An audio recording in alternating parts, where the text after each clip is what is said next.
Aloha and welcome everybody to another episode here, another Soul Talk here on my channel. And I'm so excited because we have a very special topic we're going to talk about today.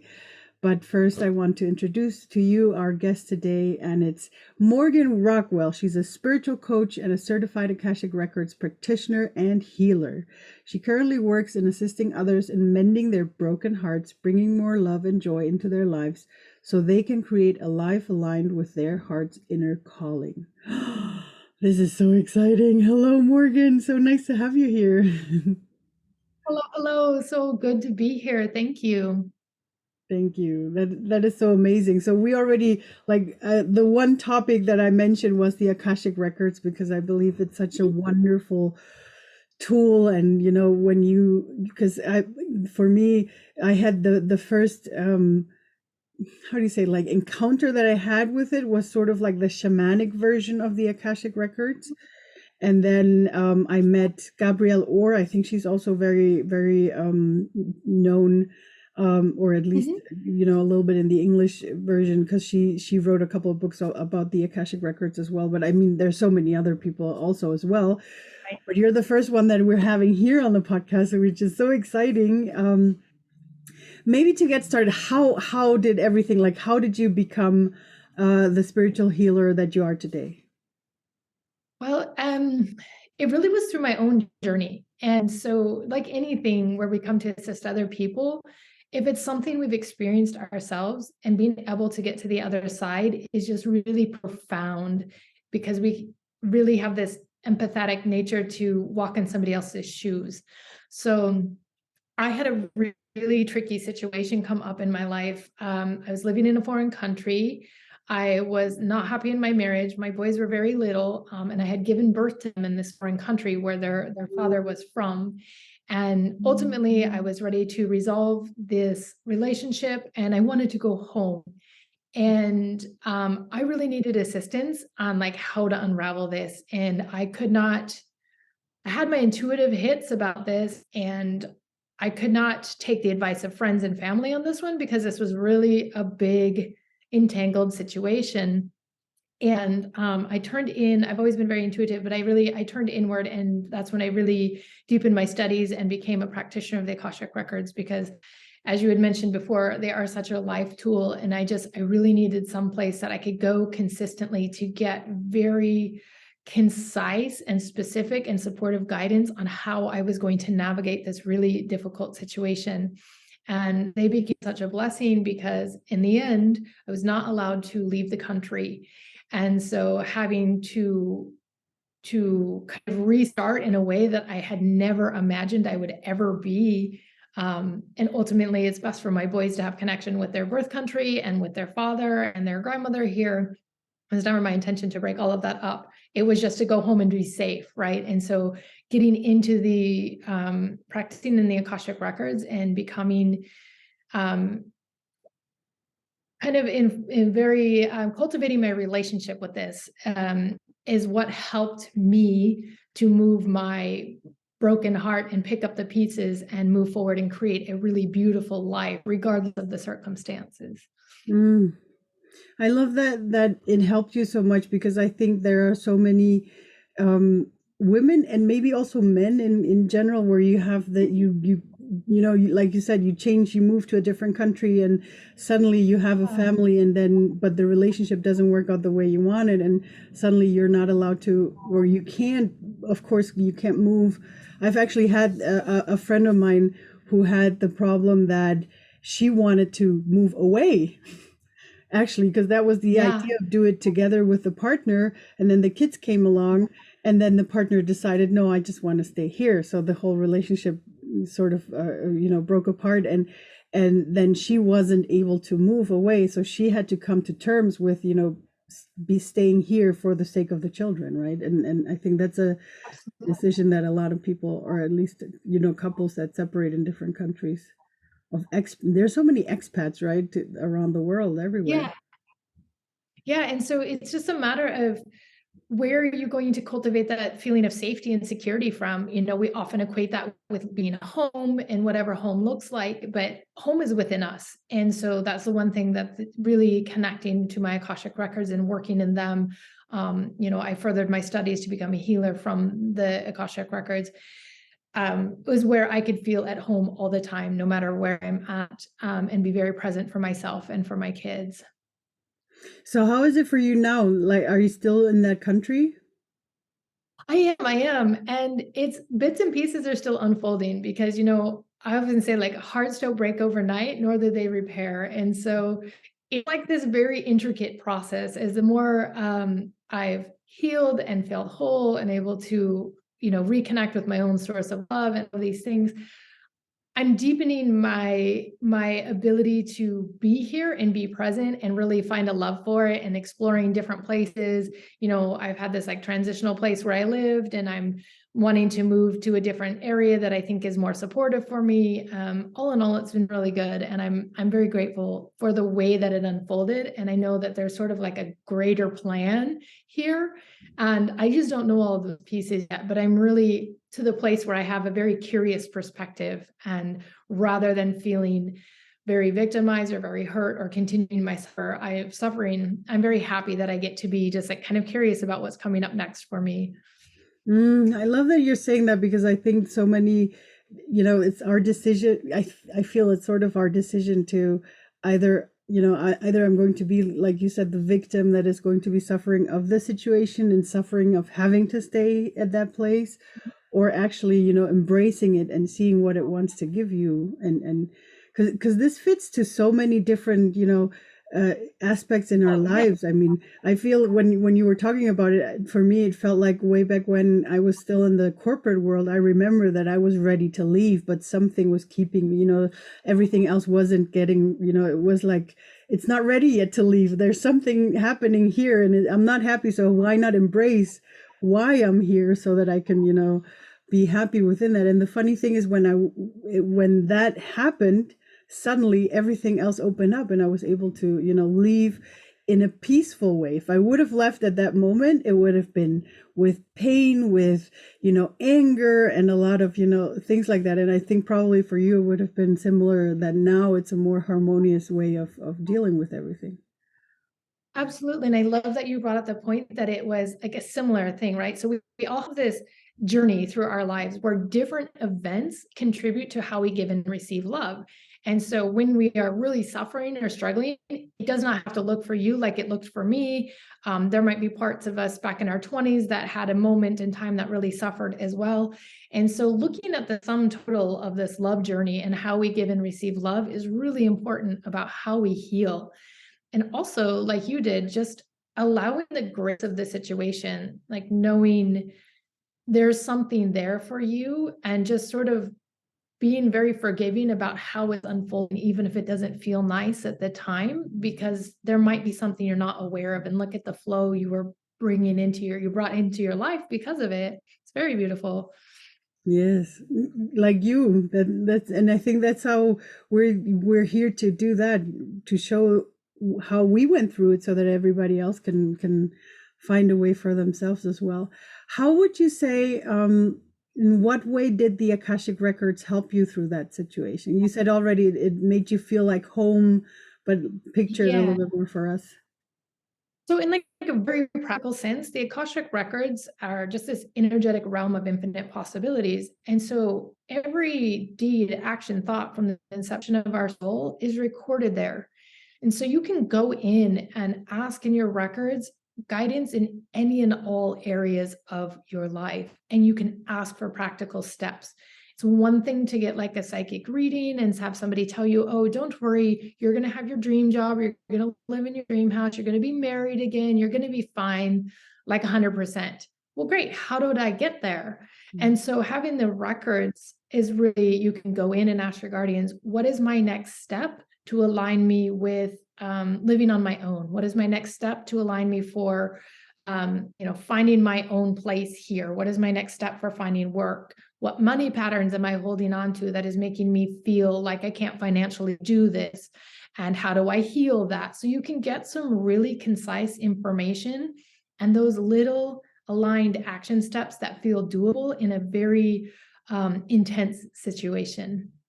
I love that. I don't know if we have any Doctor Who fans out there, but I always think of, I don't know if anybody knows the episode. It's one of the newer Doctor Who's where they go to this universal library. It's this huge, Yeah. immense, and that's how I imagine the Akashic Records being this huge library, and you just Yeah. walk in there, and then you have your guide, that the librarian, yeah, the librarian, Yeah, exactly. that's just waiting there for you. It is true. And the more you work within the records, you can ask your librarian to take you to a certain place to access this very specific information. And as I was able to start doing this for other people, that's how I can go in and really get to the information that they want to know. And it's all in our subconscious, right? So it's about learning how to access that and kind of cloaking that conscious mind to get us out of our conscious thoughts and sort of the noise to get to that information. Yeah, and it's incredible how accurate certain informations are, right? Because it's really like you're reading it in a book, like it's right there written down. It's true, and it can be really. I love getting really clear and accurate information for clients because it's just so confirming, right? They just to see them light up and really connect with it because it shifts things in people to know their intuition was spot on, because through these experiences we tend to mistrust our intuition a lot. And that's the one thing I've seen over and over again. We hear intuition, we either ignore it because we don't know how to do something about it, or we're afraid to do something about it, or something happens that goes really wrong and we completely mistrust it. And those are the little bits along the way that really can contribute to that heartbreaking in a really bigger sense. Yes, and I love how you also said, because this is also very important. The Akashic Records can only give you what you give in, what you the if you so meaning, the right question. Sort of like, with chatbot, because it's everywhere right now with the chatbot GPT.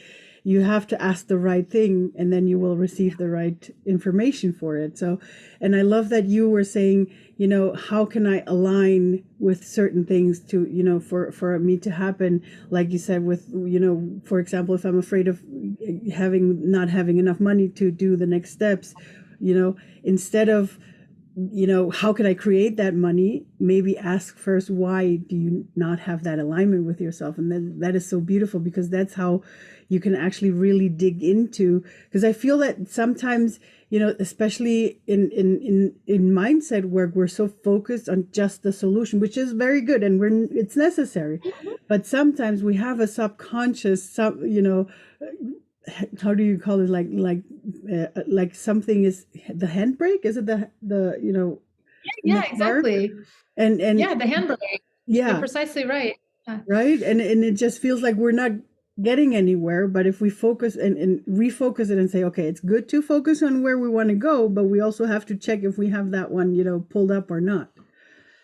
It's true. And a lot of people, in terms of manifestation, in terms of focusing on a solution, you got to go back and check your intention. Like, what was it that you wanted to manifest? What were you intending to do? And that handbrake from the subconscious, those are these beautiful little gems that are given to us because they are old patterns, old energy, old habits, old whatevers that are ready to come up to be healed. And when we can clear those out, we can move forward in a different way. And that is part of our soul's evolution. And that's what we came here to do.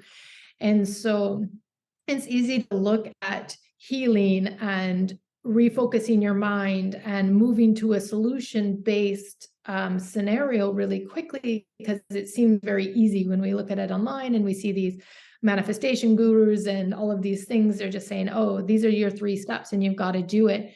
Well, allowing yourself time to heal those patterns or blocks, or releasing things that aren't serving you anymore, and just forgiving situations. You don't necessarily have to forgive another person. Yes, there's some self-forgiveness that comes into play, but sometimes we just have to forgive a situation for bringing us this suffering, because suffering is something that needs to be acknowledged as well. Yeah, we need to give space to it because and especially this is something to all my empaths and highly sensitive people out there, because I know that we have a tendency to, no, I don't want to feel it.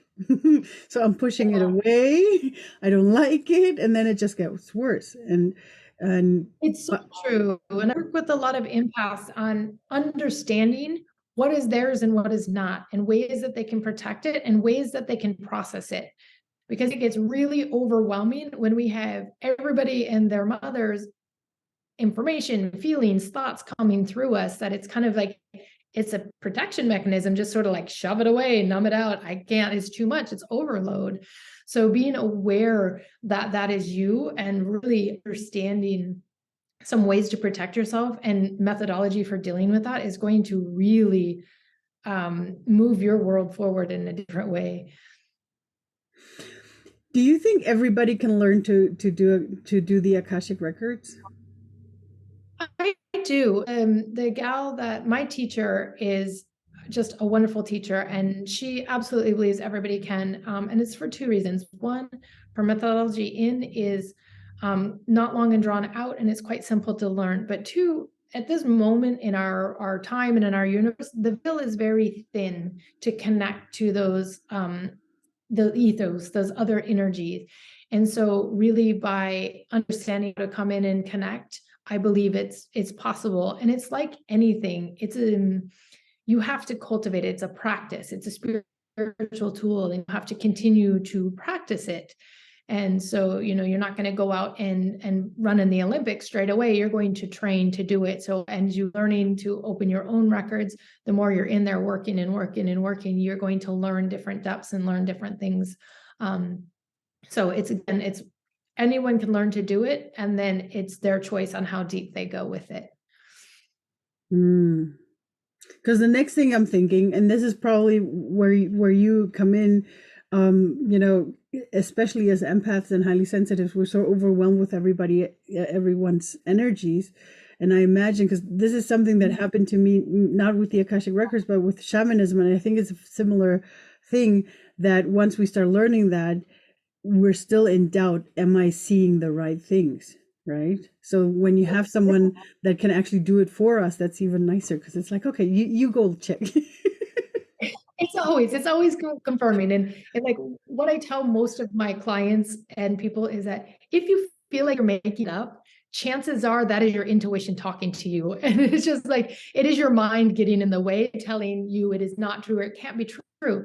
The definition of intuition is knowing something without reason. And so we have to allow that space of non-reason and really trust that what we're getting. And it took me a while. I have a scientist mind, I have a medical background. So it was here I'm very connected and having to have this faith in what I'm channeling is accurate. Yet my science mind was like, wait a minute, this is so not ticking the boxes. And so learning how to control that aspect of my mind and let my mind have a job to participate in and really be on board so I could continue my studies of the Akashic Records was really key for me. And I think that comes into play with most everybody. Our mind tends to think us, sideways, backwards, forward, and front, and back, and again, and upside down. And really our intuition is speaking to us all along. And we haven't been taught the skills as a society that to validate how we listen to that, and that's 100% okay to just, it's your reason is your intuition. It doesn't have to be backed up with fact or any sort of good argument. It's just your intuition's enough. I love that you said this, the part with, without reasoning it, because it's that, I think that's the hardest, because we want to reason everything, and then it's like letting go. And I remember the first times that I started doing it, and I feel probably everybody feels like that it's like you were holding on to something with one hand and you suddenly let go, and now you're not allowed to reason with, put a reason behind it, and just, it's just like that. And then at first it just feels like free falling, like, oh my God, something's wrong, something's happening. But on the other hand, it's so incredibly freeing, because you don't need to reason. It's like you don't need to put the energy of reasoning for everything into it, right? Absolutely. And that is such I love your analogy. Like the picture I often see is like a trapeze artist, right? You let go of one, and before you can catch that other, you're in that moment of air and in that free fall. And that's where we really begin to learn to trust ourselves in a way that assists us when we come up in different situations, different relationships in our life that make us question, or people or things question us. We have a firmer capability to say, you know what, thank you, but that's not in alignment for me, or that's not exactly what my feel of the situation, and to stand in our own truth. That's a really helpful tools to do that, just that let go and not deal with reason. I love that so much. So everybody listening in, that could be something to look into. um, I read earlier that because you said that now you're helping everybody mend their broken hearts with the Akashic Records. How did you do that? How did you start doing that, and how do you help everybody with that? Yeah, so again, it was just kind of like writing my own story down, and there were some very key things that I did in order to mend my broken heart, because at the end of the day, I saw that I lost my sense of self-worth through this relationship, through all of this happening. But there was still something inside of me that felt like I still deserved things. Like I deserved a joyful life. I deserved a loving life. I deserved to fit into this equation and to be happy. And so how was I going to do it? And so there were some very key steps that I took across my journey that when looking back at it, I thought, gosh, you know what? I can absolutely help other people doing that. And it is providing the Akashic Records, and the healing from it provides that space of that in between, of them reconnecting with their trust, reconnecting with their self-worth. And we go back in their timelines of their love journey, like I was talking about before. And so looking at key events in someone's timeline can really hold the secret keys about why either broken hearts or situations are repeating themselves, how to reconnect with a source of love, because when we go through an event, our source of love gets completely displaced. And that source is how we give and how we receive love. And so reconnecting from a more authentic internal source is a lot of the way of which I work. And it can be really freeing to connect somebody with their definition of love as well, and to let go of sort of this external familial, societal expectations placed upon how love should look, how love should feel, and really let them align from a place of what makes sense for them. Because ultimately, we all have our own love experience. Love is how we define it. And so by being very connected in our own definition and power of love, and yes, we need to heal some patterns, heal some trauma.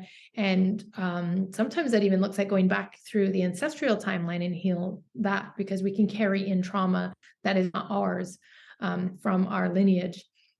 And that's another beautiful aspect of the Akashic Records. We can look in places like that you might not think.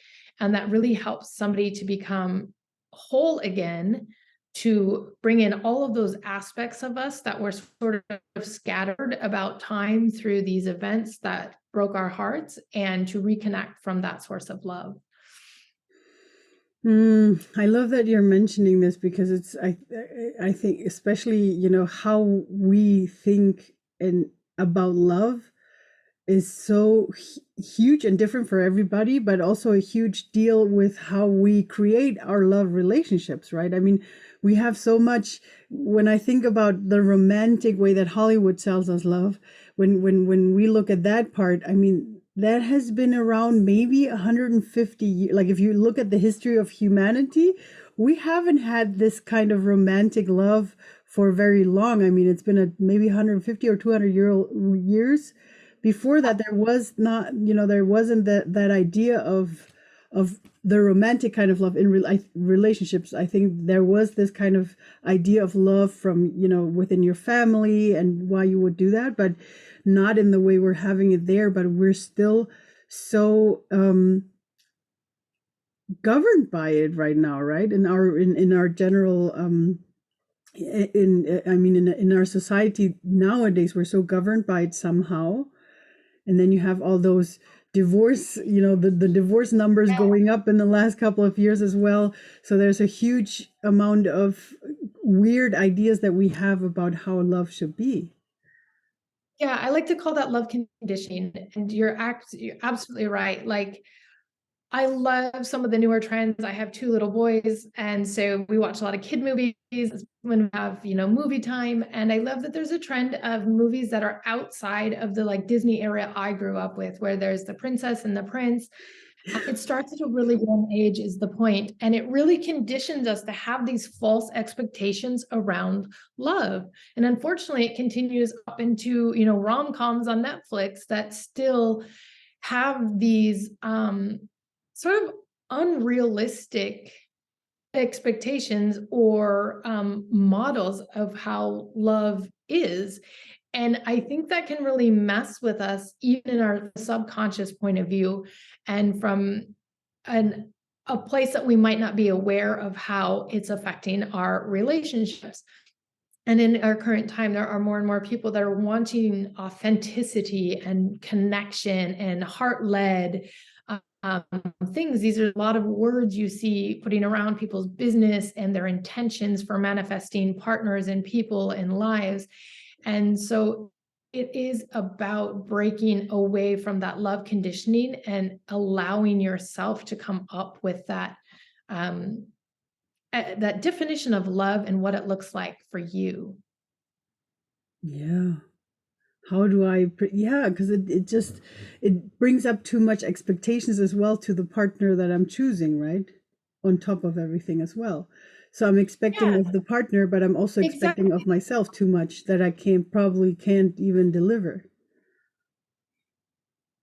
And what that does is it builds a false foundation, and it builds this love condition builds this false internal foundation, or aspects of an internal foundation that is false. It may not create 100%. Like, you may have some really strong role models in your life. Maybe you had some really great examples of loving and supportive relationships in your life. So you have these ideas and pieces, but somewhere in there are some faulty pieces for this foundation. And when you're going out into the world and having this relationship, placing those false expectations onto another person is just, it's a recipe for both people getting really hurt, and for the relationship not to succeed, because it's not built on what works for the two of them.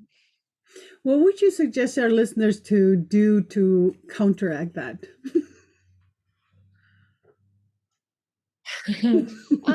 First, I like to have a lot of my clients, I know it's like there's so many things that we can go about that.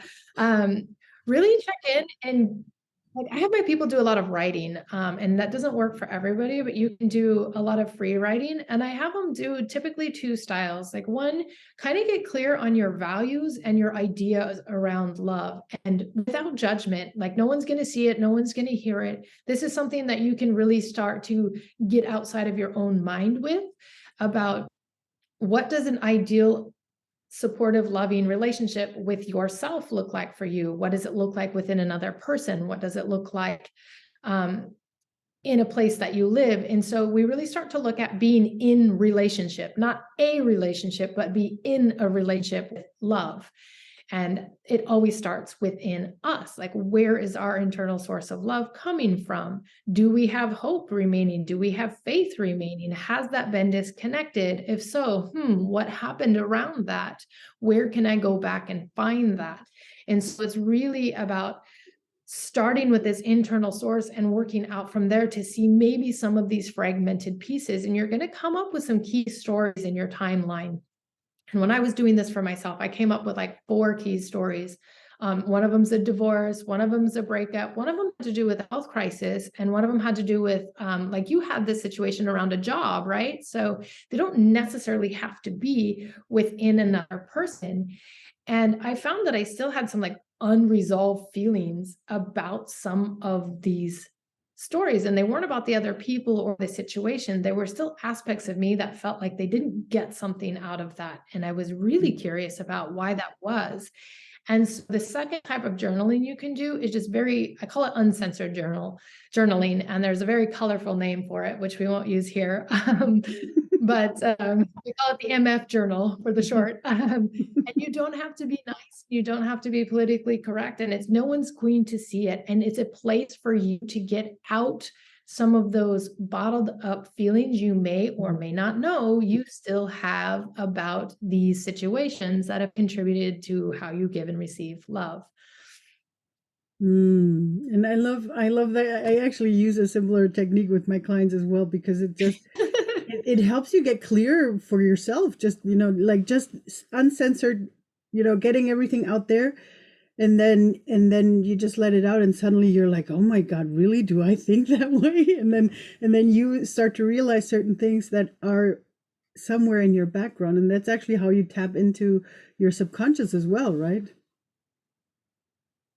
That's exactly what I was going to say. And what it does, it allows that mental aspect that we were talking about before, like my scientist mind, to get out of the way and to do something by holding the pen, right? Like, so she or he is very happy doing that. It allows that kind of noise of these thoughts these thought loops that we constantly think to get out of the way as well. And so that subconscious can come forward. And it's really, it's never ceased to be amazing what comes forward from that subconscious. And it's very healing to get some clarity on that and to have that aha moment, because I find when people can experience the aha rather than somebody telling them, oh, I see this pattern within you, it's totally different. It lands in a different way. Yeah. I love that you're saying that as well, because I think, and I feel that that is also one of the things changing, especially in the spiritual world, because like I mentioned earlier, coming from the shamanic, side, I was taught to, whenever a client would come up, I would do, go into the, those shamanic, I don't know what they're called in English actually, but I think, shamanic meditation types and journeys, and find out, so like you say, when you go into the Akashic Records for someone, so I would be doing that for someone. But I noticed at some point that some people, if I would go in there and I would tell them what I saw, they would go like, oh yeah, sure, but they would never follow up on it or do something about it. But if I guided them on their own journey to go and look at it, and like you said, to experience it for themselves, it was like, that was it was like something way deeper inside as well, because it's like, oh, now I see, okay. And then exactly, that is how I work in the Akashic Records and how I work in the healing. I go in with the client. And so doing it in that fashion is so healing, because you can be there with them. You as the practitioner, I have the whole team around to keep them in a very, very safe container, so they're able to look at things they might be too afraid to look at on their own. And then I'm there to assist them healing. So even when I'm communicating with their guides, it's like a channel conversation. It's an experiential conversation. It's very interactive. And same for the healings. Yes, I'm guiding them and telling them where to go, but I'm asking for feedback. I'm wanting to know, what do they see, sense, feel, or imagine? And the shifts that I saw in people from practicing from this point of view, completely different than just giving them that information exactly like you experience. And I'm glad you brought that up, because a lot of people see the Akashic Records as either just past life experiences, which is just a small aspect of it, or it's just a place to get that information. And it's very similar to the shamanic journeys, where you can really take them on an experience. Yeah, I love that very much. This is why we resonate with each other, because it's a different kind of Exactly. yeah, right? It's a different kind of working with everybody, to create the space so that you're safe as a client, to all our listeners, that you're safe to look at it, because in the end it's about that. It's not about us doing something for you. It's about creating the space for you so that you feel safe enough to look at what's in your way, basically. Yeah, and I see clients that have been through some really traumatic assaults and attacks, and from working in this, where you go in and create this safe space around them, they're able to bring this safe space back into their life. right? So they have this safe container that continues to grow around them so they can feel more safe in their skin, more safe in their world, and things begin to shift. And that's where the really big healing, like the healing happens within the Akashic Records, within that shamanic journey, but to carry that back into their world, that's where the really big healing begins. And so it comes off layer and layer at a time in a way that makes them feel safe, in a way that allows their nervous system to integrate all of the changes, and in a way that allows them to want to continue because it feels nice to feel better. Yes, because you actually do feel better afterwards. You do. Yeah. Especially because I feel that we're so afraid to, look at things, but once we do, the energy that it took us to actually look at it is way less than staying with it, right? Because I mean, staying with everything, it's so exhausting. It takes up a lot of energy. But once you just, take, I'm not saying that it's easy, but once you do it, it's the release and the relief on the other side. I always say the other side is so amazing and so magical. It's true. And you bring up a good point. It is not easy. And that's why it's so important to find a practitioner that's a fit for you. Find a coach that is good for you, because you want someone to be there to hold your hand through the whole way. And you want somebody that's going to be there when you do bring that experience back and it is recalibrating. And sometimes you have this magic feeling and you remember it, and other times it brings a release of something out. You want somebody that you can get in touch with and be like, hey, this is what's going on. Check in with me. What's happening? Tell me I'm okay, because we need that. And I needed that, like, after my situation. I really would have loved to have somebody holding my hand for like a good 6 months in this sort of transitional period and feeling safe again. And so it's really, really important as you're beginning a very deep healing journey to walk with somebody who can be right there with you. Yeah. That's so beautiful. Thank you so much. Because you mentioned them earlier, and because I also love very much to work with them, how do you integrate the ancestral work in there? So this was actually really fun, the way that it came about for me. When I was learning to read other people's records, I just had a number of past loved ones coming in, and I thought, "Ooh, what is this?" So beyond having mediumship skills, I was really intrigued, like, why this was happening, what was it here for? And so my teacher offered a course that was specifically for ancestral healing, and the way that you can go back and look at aspects of your ancestors that are frozen in the time. And so this might get a little bit wild, but hang with me here. So we have our ancestors that are like our grandmother, our great grandmother, our great grandfather. We have our DNA lineage, right? And then we have our soul ancestral lineage. Mm-hmm. And so we can have aspects of our soul that were connected to a different lineage. And so again, it's just going further and wider about why we came in with some weird money patterns. Why did we come in with this love trauma? Where does this like love conditioning come from? It's not necessarily wrong or bad. Maybe it worked for your grandmother, but it needs to be modernized for working for you.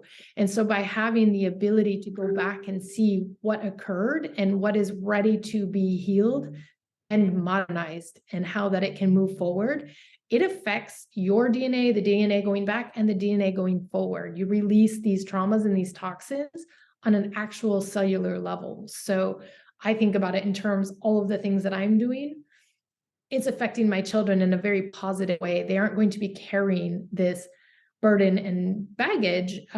Sure, they'll still have others and they'll have their own journey and experience as well. But by doing this, it feels really nice to know, hey, maybe they don't have to like slough this burden I've been carrying that's been really, really hard for me.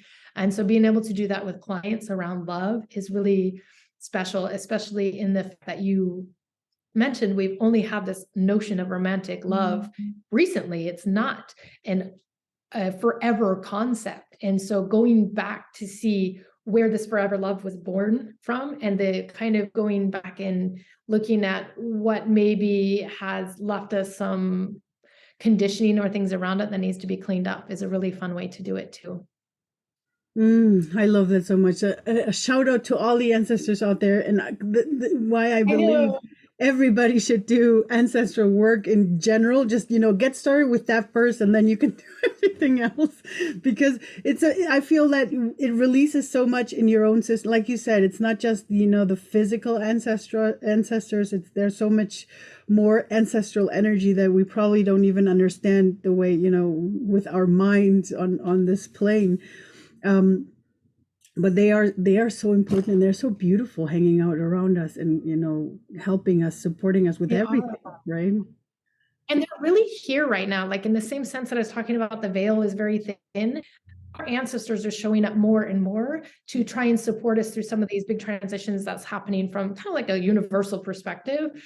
But it's really beautiful, especially in the terms of people maybe feeling disconnected from a source of love, feeling alone or lonely, to work with in terms of their ancestors, because it really does connect in something with them, because it's a part of you, right? So getting in touch with that can be so healing. And so I don't really separate it when working. Yeah, we have different modules because you can't look at everything all at the same time, but it is definitely something that I always incorporate into like my healings and things like that, is bringing in the ancestors.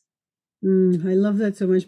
I feel, like, because right now I'm here in Germany, in Europe, and because of the whole wars that were, that they're not that far away, in terms of times. I mean, we still have survivors Oh, from, living from that war, from those wars that happened in Europe. And you have so many, family topics, ancestral, I mean, just on the physical side, because that person got lost somewhere, or the grandfather disappeared and never appeared again, or something. So everybody has sort of like their own stories with their family, and there's so much pain and suffering included in it. And starting to heal that, and to recognize that maybe in life your family was not very good connected to your grandfather, but maybe in his other plane right now, he's actually trying to support you, to bring all that energy in together. And it's such an important work. And I feel, not just, I mean, in Europe, I feel it's very visible because of the wars. yeah. But I feel that there's so, I mean, every place, I mean, what countries hasn't been in some wars at some point? And Absolutely. Absolutely. And you make a really good point, because part of our soul evolution is to evolve once we've stepped out of this life and transitioned back to the other side. And so it's about releasing the idea of how grandfather was to you, how mother was to you, how whomever was to you in this physical world, and connecting. They've done their work on the other side. And from my perspective of working through the Akashic Records, only the loved ones and ancestors who have done their work are able to show up and support you, because that is part of their reward for evolving. So it's like they have this other capacity to support you in a whole new way. So looking at it from terms of that is really also important and very special. yeah. Oh, I love that work. Morgan, this was so amazing, right? Yeah, it's been great. Yeah, it's been so amazing. Tell our listeners and our viewers a little bit about how working with you would look like. Like, Yeah, how so how I do you have do it some, right now? Like, what offerings do you yeah, have? so absolutely. So I have like a couple of different things. So a lot of people want to kind of like give it a test drive. And so kind of like I have like a smaller offering that I start out with. And I have some free master classes that are attached to it. People can watch them for free. And if they're interested, it goes more in depth. It's a love journey clearing and recalibration. So we go back through the timeline and just sort of clear out anything from trauma to old patterns to conditioning, ancestral, things like that, and then recalibrate that source of love back within you. So that's like a kind of a one-time deal, but it has a lot of effect around it. For people who are really ready to get through a life event in a different way and start again, like I do have like a 6 months package that I work with clients on, and that's a very robust package where we go through and actually do a lot of healing to mend that broken heart, and lots of assistance. And everything I work with is from the Akashic Records. So we're always in the Akashic Records, seeing what comes up, taking these very key steps to rebuild this internal foundation because that's what's going to attract that external foundation that we so desire to shift and change, to show up.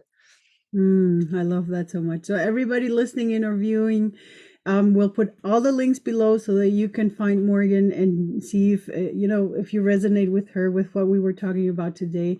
There's a possibility to go into that and to really heal those things using not only the Akashic Records, but it's going to be a part of him and the ancestors. And I love how you combine all those wonderful things to work together and to really, like you said, one of the very first things of, feeling home, because I think that's also very important for us to reconnect with ourselves and to feel good within ourselves, no matter where we are on this planet, right? To just, feel good about ourselves and where we are.